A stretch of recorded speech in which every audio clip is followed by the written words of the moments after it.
He was wishing us to be happy, and certainly today our visionary, our founder, President and Chairman of Vidya Prasarak Mandal, Dr. V.N. Bedekar, would have been very, very happy.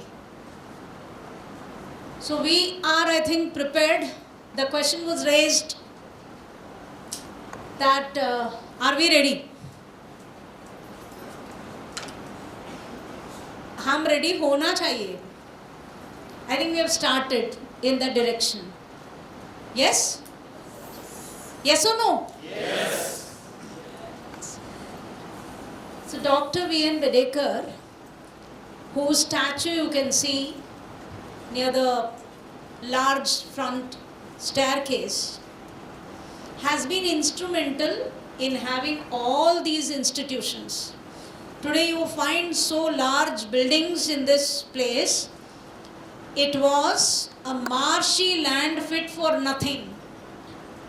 When Vidya Prasarak Mandal requested the government to give this land for educational institutions, there was a lot of criticism. People were saying, what are you going to do with this land?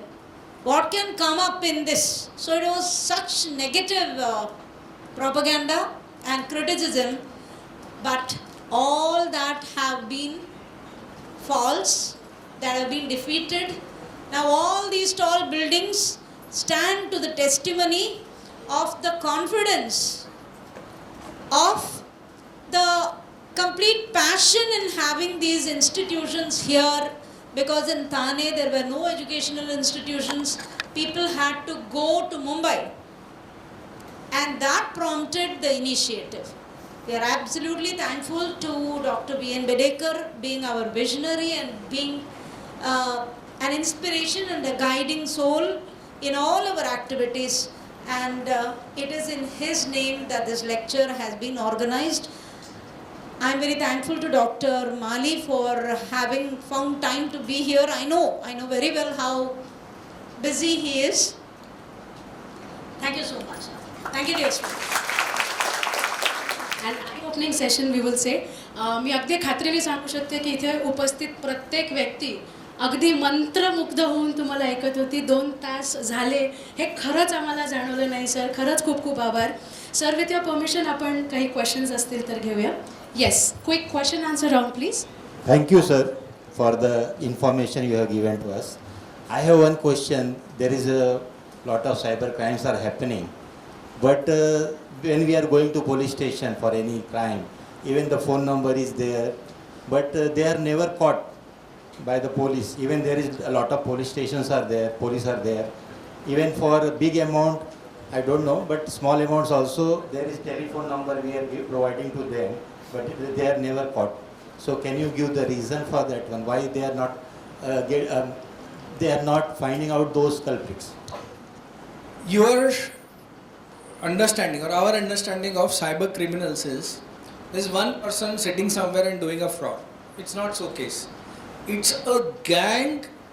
Cybercrime has become a multi-billion-dollar business, where in India also, when you go to the northeast part, there is an area called Mewat region, which is bordering UP, Haryana and Rajasthan. So these people, there are villages which are involved in such kind of crimes. And you go to Noida and this NCR region, there are call centers, full call centers with 10 floors of people sitting and trying to defraud us, defrauding us. And the money, when we see the trail of money, is going to Bangkok, Dubai, such kind of things happening. So it is not absolute that they are not able to catch. See, what happens is, it's a gang. The person who does fraud with you is not taking the money. He is putting the money in money mule accounts. Money mule accounts is accounts on hire, bank accounts on hire they take. So what police does is, they go and catch these people. Sometimes they definitely catch the top gangster, who could be Chinese, who could be Nigerian or from Bangkok or Dubai. sometimes they do catch. But the problem here is getting the money from them. Return of property is the problem. Okay, so what is the method? Now you have to be cautious.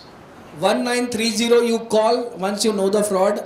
If the money is freezed in some account, okay, then you can file return of property, or the police only can file return of property and you can get the money.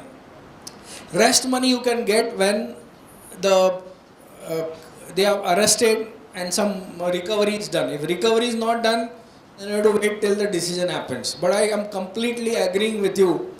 Today we are very, very pathetic stage of thousands of cyber crimes happening and very lawless kind of a situation. Law is there, but it is not implemented effectively. And main is people are losing money. You know how much we have lost? Maharashtra has lost. It is 908 crores in fraud we have lost. We have number one. And Mumbai is leading in it. So I can completely empathize with you on this. Thank you, sir. Thank you. My question is there are two questions which are connected. The first thing is, in the world of AI, we come across many deepfakes. Okay, so it becomes difficult to discern the difference between the real and the fake. So how using AI such things are debunked? And the second thing is, many videos go viral with many false claims, and technology is used, or there are many fact-checking websites which debunk those claims. So how is it done using AI? I would like to know about this. Prime Minister Modi's deepfake was made, and that's why this whole deepfake revolution started in India. And you know, because it was directly war on the top person. Obviously, then celebrities and Amitabh Bachchan and Rashmi Mandana and everybody. Making deepfake video is pretty simple. There is an app to it. Now your question was how to detect. So now there are websites. If you Google it down, then there are free websites where you can actually put the video and try to check whether it is deepfake. Second is, after encountering many deepfake videos, you also can actually try and look at the expression. They are flat, the voice, the sync of your lips with the voice. So many things which you can see, and then you can actually detect and by yourself. You can learn by yourself. But now if you Google it, finding deepfake, detecting deepfake, you'll get a lot of websites where you can upload the video and then they will give you the report. Basically, my question is, recently in this week we saw like two news articles, two big news articles. One is like OpenAI's funding, like OpenAI is trying to become a $100 billion corporation, and in that we the news came that Microsoft, Apple, and Nvidia, all three major big giants are going to invest in OpenAI.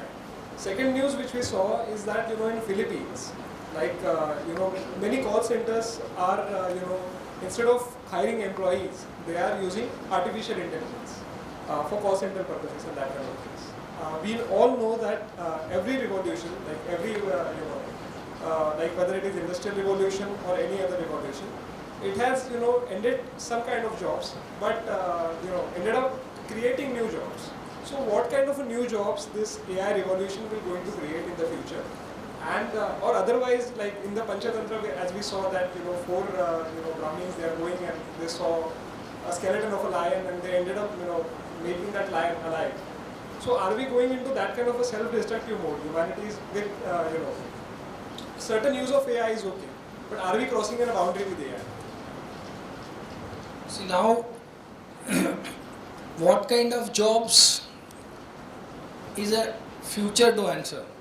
We really don't know, but they are predicting that some jobs, which first is the blue collar jobs. Okay, but that I need not tell you that you leave your white collar job and start becoming peon and weight loaders. Okay, those jobs are going to be there. They are not going to vanish.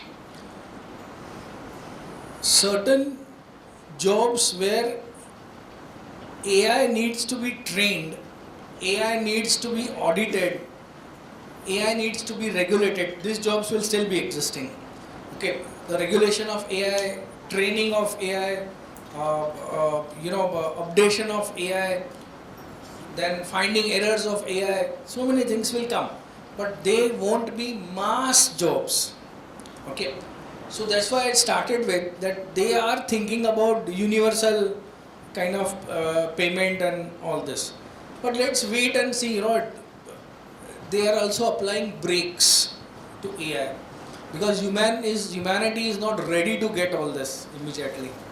So that it's an evolving condition. Right now I predicting anything,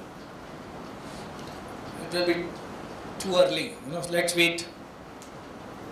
On behalf of the students, so DPDPA Act, the reference, okay, you mentioned in your speech. So what kind of opportunities will be available for the law students under Digital Personal Data Protection Act according to you? So the new act which has come as the DPDP Act, which has around 40 sections, 20 sections are operational, 20 sections are administrative. Now these defines personal data and organizations which need to do compliance around personal data. And why this is important, if you are not doing the DPDPA compliance and there is a data leak, then the punishment is up to 250 crores. And for significant fiduciary, the punishment can go up till 500 CR based on cascading punishments. So one, if you don't want to do practice in litigation, which will come little late in 3-4 years time, you still can go in the compliance area. Compliance is organizations today in privacy domain, there is lot of opportunities, but you need to upgrade your qualification from LLB. So if you want to go in privacy domain, there is one certification called CIPP, Certified Information Privacy Professional. Okay, I'm not promoting it, but now this has become a gold standard. So CIPP is from an organization called IAPP. So one is this. Second, you can do something called as ISO LA. ISO LA is International Standard Organization's Lead Auditor Program in PIMS. PIMS is Privacy Information Management System. So similarly, you have AIMS also, Artificial Intelligence Management System. So these are ancillary qualification if you want to go in the privacy area. And see, as a lawyer, you have major scope in going in data privacy area. Why? Because you already know the law. Your compliance and legal related thing is reasonably good. And this field is open for non-lawyers also. So, but if you do these additional qualifications, you stand a chance to go in corporate, banks, financial institutions, insurance companies, law firms, audit firms, GRC firms. Everywhere you will have one or two couple of privacy professionals they will need to hire because it is imposing a legal risk on organizations who are handling personal data. Only organizations who are handling personal data. Okay, and there are almost many organizations we are doing so. So it's a great career opportunity, and you should at least once read the DPDP Act or see some YouTube videos about DPDP Act and keep yourself aware about it. Sir, one point as you nicely explained and made us understand the need of the AI in the present circumstances, and of course it is need of the hour that gradually we have to accept AI because AI is very much successful in medical field as you explained. AI is very much successful in operational area like Xanadu 2.0 we are implementing and all. So one challenge is criminal law and criminal justice system handling and adopting AI gradually, removing its hindrances and all. The second biggest challenge, which is the challenge for India itself, is the pending court cases. If you see, presently Mumbai High Court is having 9 lakhs of pending court cases and 83% is civil matter. Similarly, there are many court cases pending in Supreme Court also, and it is also need of the hour that sooner or later we have to go for this smart court system. China has already started smart court system, but our legislator as well as judiciary is not showing inclination, if not resistance, at least not inclination to accommodate this smart court. So what is your advice and vision and suggestion for us to make it a voice for implementation of smart code? Good question. So, see, it is not that we are not trying to implement smart codes. There is a vision for that. In fact, Supreme Court had one e-code from last say 17, 18 years. One code is a designated e-code. So slow movements are there. If you go to the courts, now the boards slowly have become online. You know, in high courts we have to run around. Now you can be sitting in one court and observing what is happening in different courts.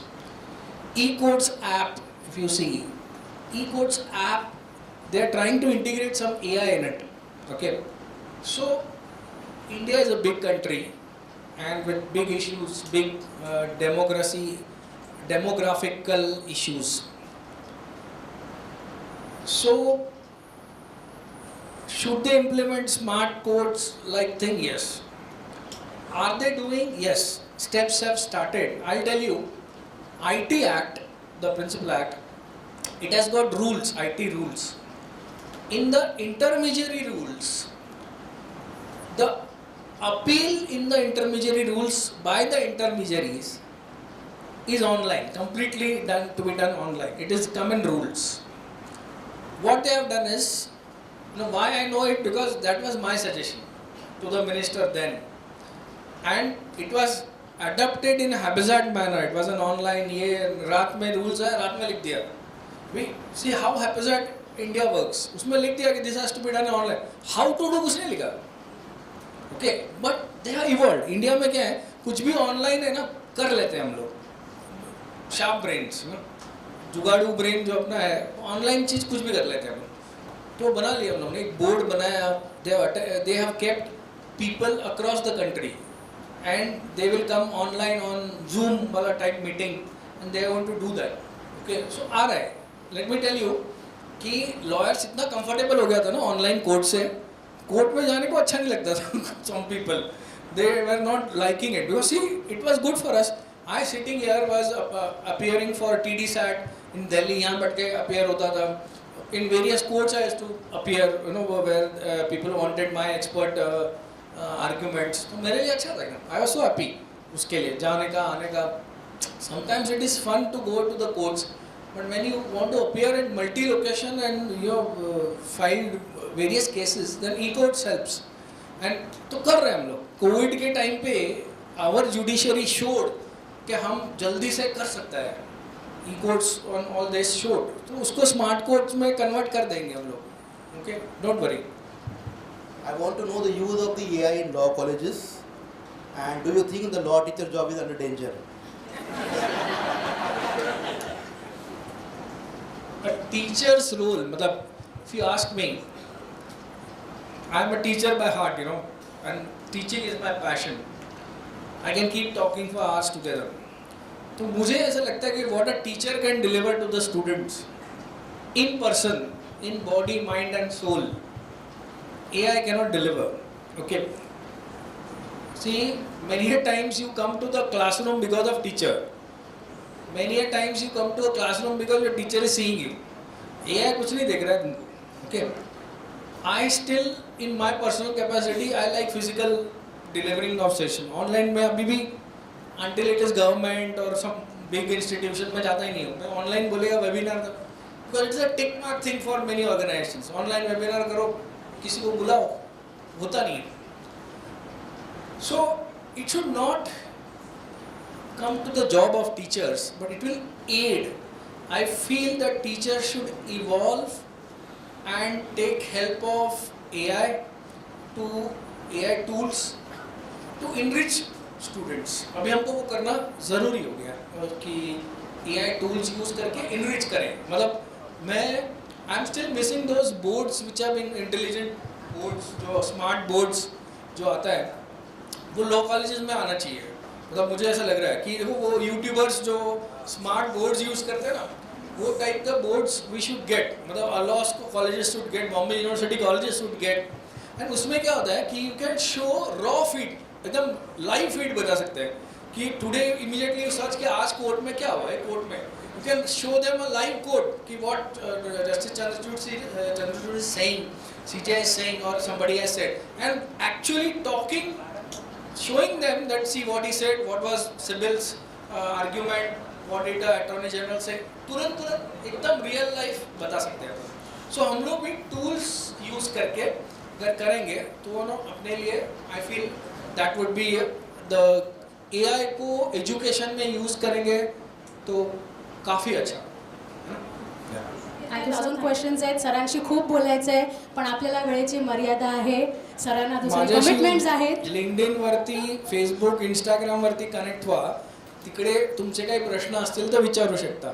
माझं prashantmali.com नावाची website आहे आणि त्याच्यावरती माझे सगळे social media handle आहेत. तो you connect me over there and you can ask me questions in various other different platforms. Thank you sir, so generous of you sir, thank you so much. Now as we come towards the end of today's session, let me kindly request Assistant Professor Hetal Mishere Madam to give away the vote of thanks.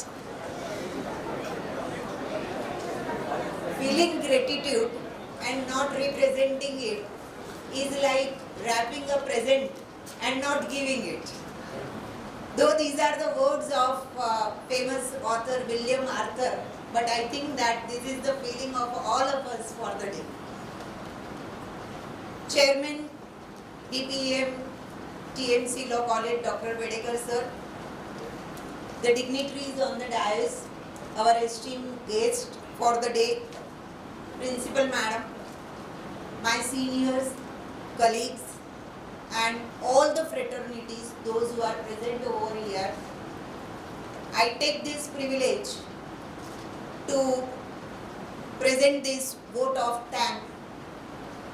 And I must say that from bottom of my heart, that this institute has always made sure and motivated us to conduct such insightful lectures, and we are so blessed that we get such esteemed guests. Thank you this institute for giving us this opportunity. As far as the vote of thanks is concerned, my deepest gratitude is for the esteemed guest of the day. Sir, not only you have shared your valuable insight in the subject or the topic, the most difficult topic called AI, you made it so fun and easy for us. Not only that you enlightened our students for this, but you made them sure to take this path in their future and work on this. I am very sure for that. Sir, I am also thankful for your valuable time. It is being noticed over a period of years that you always make sure to serve this alma mater, being an alumni of this esteemed institute. Thank you, sir.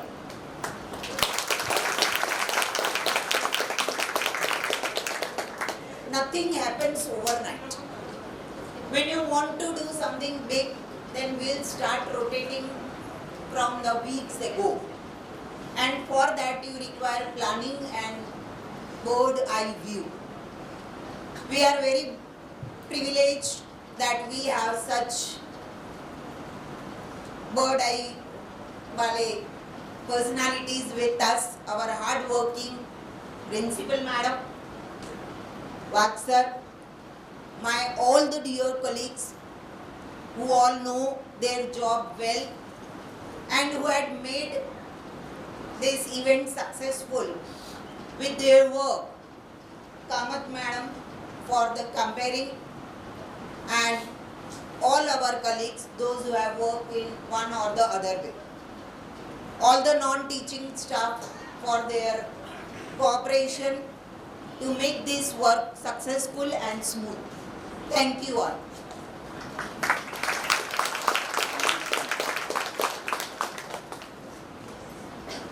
any event without student and without volunteers, only we is not possible. So all the volunteers and all the students, you have made this successful. I am very sure that today not only you are taking up a bucket full of knowledge, some new things with you, but also your curiosity, your desire to continue with this new field. So let's push our limits. Let's keep increasing our boundaries of what and how we can achieve with this new era of AI. Last but not the least, I thank the BRIMS for giving us this hall and all the facilities which are required to us. Thank you all of you. Thank you. I request all of you to raise for the national anthem. One more request that after national anthem, let our guest leave the hall and then we will. Sir, one more request that we want to felicitate you with the momentum. A big round of applause.